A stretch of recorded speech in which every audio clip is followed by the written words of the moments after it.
मुख्यमंत्री को धमकी देने वाला युवक गिरफ्तार, भेजा गया जेल। रुद्रपुर देवरिया कोतवाली थाना क्षेत्र के ग्राम फतेहपुर में दिनांक 2/10/2023 को हुई हत्याओं के संबंध में दिनांक 3/1/2024 को एक युवक द्वारा social media platform Twitter x handle की अपनी आईडी @LSTN अजीत से माननीय मुख्यमंत्री उत्तर प्रदेश विरुद्ध आक्रामक टिप्पणी की गई थी,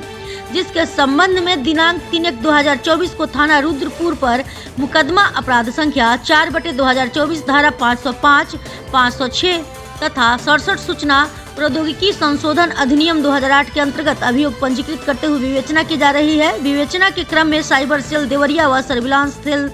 देवरिया द्वारा व्यक्ति की पहचान एवं लोकेशन ट्रेस करते हुए अभियुक्त अजीत कुमार पुत्र संतोष यादव निवासी कल्याणी टेकरी तितवाला ईस्ट सिटी कल्याण जनपद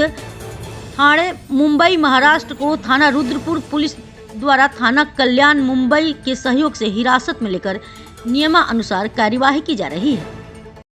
ये देवरिया जनपद में रुद्रपुर थाना क्षेत्र से संबंधित प्रकरण है, जिसमें रुद्रपुर थाना क्षेत्र में अक्टूबर के माह में हुई एक घटना के संबंध में टिप्पणी करते हुए एक सोशल मीडिया पोस्ट के माध्यम से माननीय मुख्यमंत्री जी को जान से मारने की धमकी दिए जाने का ये प्रकरण सामने आया था, जिसमें सुसंगत धाराओं में थाना रुद्रपुर पर पहले ही अभियोग पंजीकृत कर लिया गया था। इस प्रकरण में जो आरोपी है उसे ट्रेस करके और आज पुलिस द्वारा गिरफ्तार कर लिया गया है। उसे विस्तृत पूछताछ आगे की जा रही है और जो भी तथ्य आएंगे और उनके आधार पर आगे विधिक कार्रवाई की जाएगी।